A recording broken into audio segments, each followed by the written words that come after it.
what we did last week, and it's always fun to get going on a game week. And starts today, and meetings and walkthrough, and obviously need to have, and look forward to a good week of preparation. Well, I think when you came back from Pittsburgh, Nate Stanley was a kid you really liked coming out of high school. You guys have had some success kind of limiting his big plays, but what do you like about what he's been able to do since he's taken over there? Yeah, I mean, Nate's a heck of a player. In the time when you're recruiting him, enjoyed getting to know him and his family. He competes, and he's obviously very talented, and has, I think, a real strong command of the game. Not just what they do offensively, what defenses do, and also has good weapons around him. And I think he uses them well, and understands not just what they've got to do offensively to win, but kind of their whole, he gets football. And I said, I think the way he competes and his toughness, he's a really good player, really good player. Do you believe you've gotten consistent enough offensive line play the last couple games? And if not, what specifically have you identified with that group that you think needs to be better, especially against a team as good defensively as Iowa? Yeah, I mean, there's no doubt that Iowa's a really good defense, and it's interesting when you go against good defenses. You can't say, well, they're just the same Iowa defense, right? I mean, it's every year it's not the same, but it's a credit to them. The results are very effective, and you can't take any part of our team, whether it's the O-line or D-line or receivers, and say, the last couple games haven't gone like we want to say, are we getting the production out of it? We always are going to want more. And you know what, on the games where we won, we said, we can get better here. And so, I think hard to answer that question in the sense that, of course, there's things that we've got to do to get better, each individual, each group, each unit, and as a team. Getting back to Iowa's defense, they did have a lot of change up front. I think lost all 4 starters, and Epinesa was the guy everybody thought would be the player, but it appears that they're getting productivity across the board. Right. Is this completely different where against Iowa State you're worried about Chase Young and others, or is this one it's like you can't really pick on one guy to look at? Yeah, I mean, it's each week's different, and anytime you're playing in the Big Ten, you're going to face really good players, and I think that you've got individuals that you know about because you see them on film a lot, and some of them you've seen over time. Not much different than we've had guys that played a lot of football, but they technically weren't the starter. But if you go back and watch last year's tape, you're seeing a lot of the same guys. A couple go back more than that. So I think there's familiarity with it. It is impressive though. What they're getting. They're getting really a lot of production out of a lot of guys. It seems like when you're watching the film, and I think that's a good sign of good players and good coaching and them knowing and understanding the scheme. But that you still got to play the scheme, and they do that well. Well, when you get a bye week, you get the chance to pause and maybe reflect on, look at film a second or third time. What are you seeing with your offense after you looked at, especially the way it played in recent games?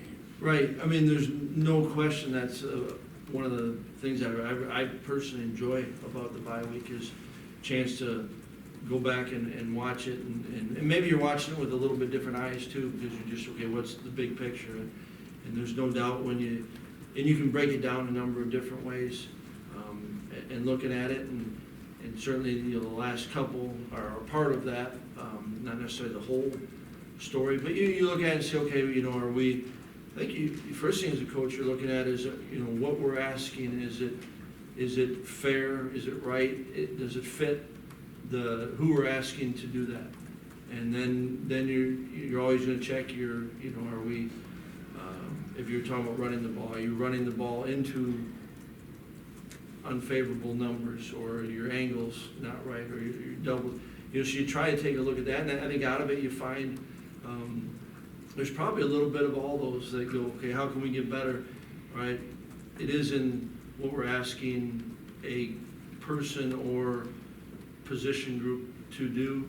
Another part is, you know, are we doing, you take a look, are we doing too much? Are we not doing enough? You know, you try to assess that. And so I think that, you know, certainly the last, you know, and it's really not just the last, because there's been a couple games where we've not been able to consistently run the football. And so I think that there's some things you can do schematically to help that. I think there's some things that you can do technically, you know, I mean, it's, what's kind of fun about it is we all got to own it. You know, coaches got to own it, players got to own it.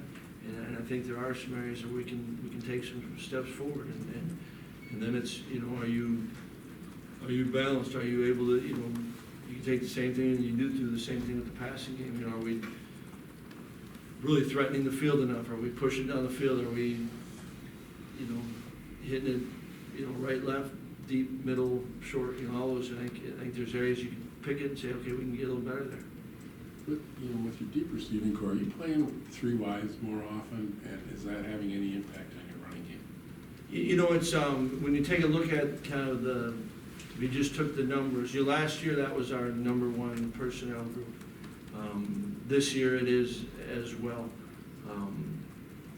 But I think that, you know, some of it has to have some impact. You know, we're in it. People know it. You know, I'd say 5 years ago when we were in it, different, because we weren't going to be in it much. You know, it was more of a passing type situation. And here we are trying to run the ball a little bit more out of it. Paul, have you been able to identify a reason we've seen more missed tackles in the last couple of weeks? Is it a fatigue thing, maybe getting later in the season, or just missed techniques on those type of plays? It can be that, and it can be really good players, right? It's all those, you know, it's probably, and it depends at different times. You know, I mean, if you say fatigue, you could say that maybe late in the game, you know, or late in the drive, possibly. You know, it's never as clean as just one thing, typically, when you look at it. Well, I know you only use them for a handful of plays, but Crookshank out of that Wildcat, did you get enough of that to be encouraged that you can keep it in the game plan, whether it's this week or sometime down the road? Yeah, I mean, I think he ended up with three. We're 1 for 3 on it, and you know, one was a big. You know, we were second and long, and maybe we'll get something out of it, and certainly think he's a guy that can, you know, can add some value to the offense.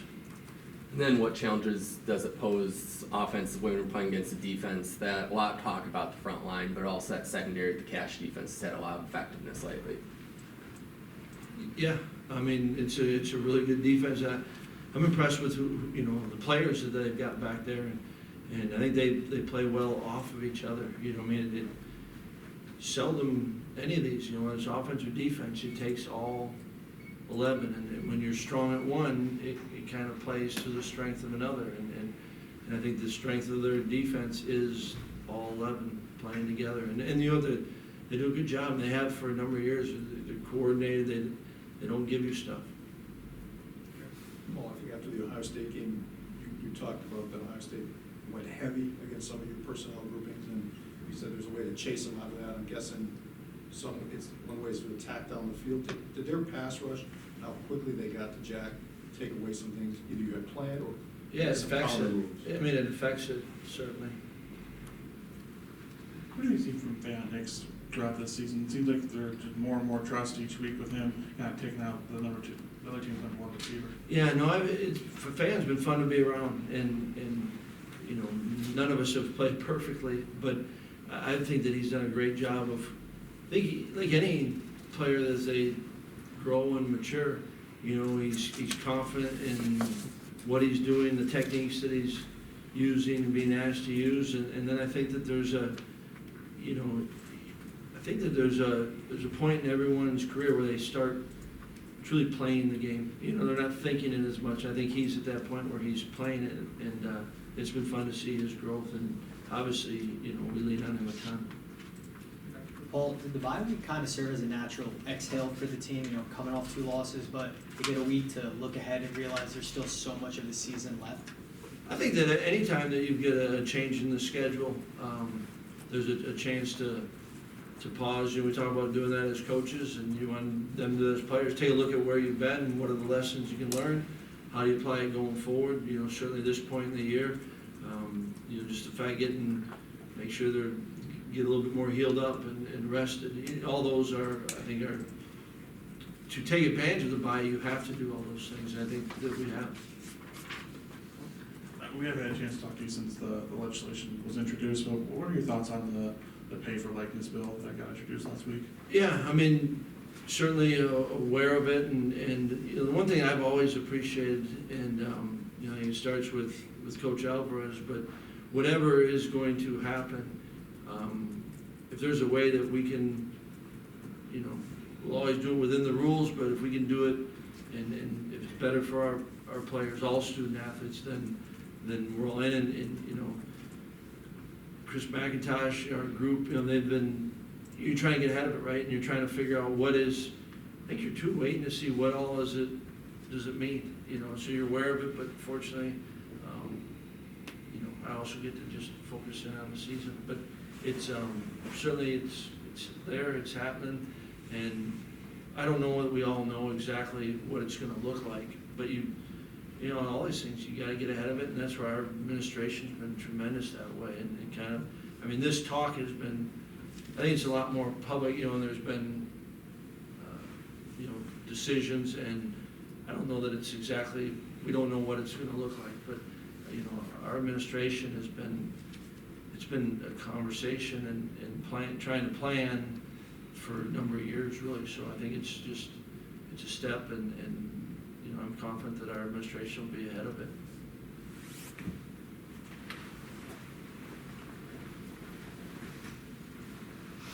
I know there's a lot of depth at quarterback, but what have you seen from Samar Melvin, for that matter, where I know he played against Ohio State, and how has he progressed from, he didn't enroll early, so he didn't take advantage of spring practices, but how has he progressed to the point of putting him on the field against an Ohio State? Yeah, I think just that speaks to that he has progressed and to where you can trust him and knows what he's doing, and kind of like we were talking about, with Fan, there's still growth to be had, but I love the way that he approaches every day, and it doesn't matter, when he was on scout team, when he was there, he's gonna compete, and he's gonna try to learn. I've really liked the way that he's handled his freshman year. And then a lot of implications of Big Ten West with this game. Is this something that you embrace as a team, or is it something that you kind of just try to block out the pressure there?